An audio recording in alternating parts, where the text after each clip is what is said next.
ప్రెసిడెంటే కానీ బానిస ప్రెసిడెంట్, పేరుకు ప్రెసిడెంట్. ఆవిడికి పవర్స్ లేవు.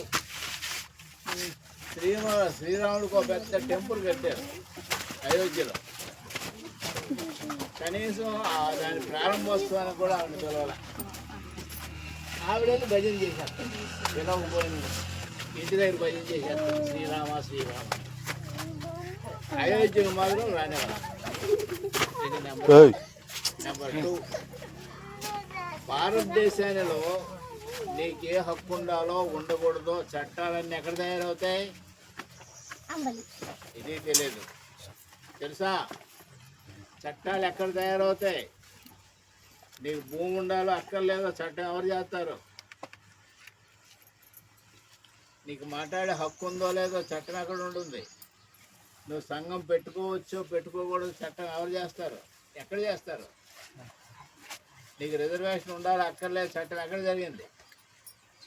ఎవరో తెలీదా? నిజంగా నన్నేమో ఆట పట్టేస్తున్నారా? నిజంగా తెలీదా? ఓ నాయన, మనం బతుకుతున్నామంటే బతుకుతున్నాం. మనం ఎందుకు బతుకుతున్నాం మనకు తెలియదు. అక్కడికి వచ్చింది మన పరిస్థితి. ఇవన్నీ కూడా పార్లమెంట్లో జరుగుతాయి, లేకపోతే అసెంబ్లీలో జరుగుతాయి. మన ఎన్నికల్లో ఓట్లు వేసినా కదా,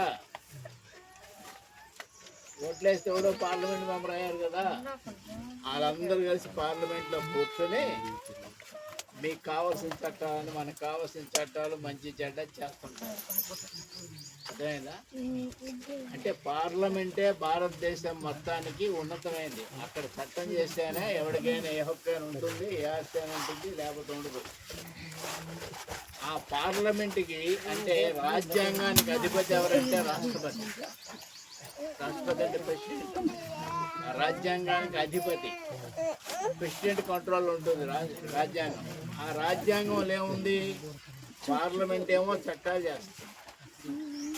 ఆ చట్టాలు అమలు చేయాల్సింది ప్రభుత్వం. అది తిన్నగా చేస్తుందా లేదా చూసేది న్యాయస్థానాలు, కోర్టు. ఈ 3 కలిస్తేనే పార్లమెంట్ రాజ్యాంగం.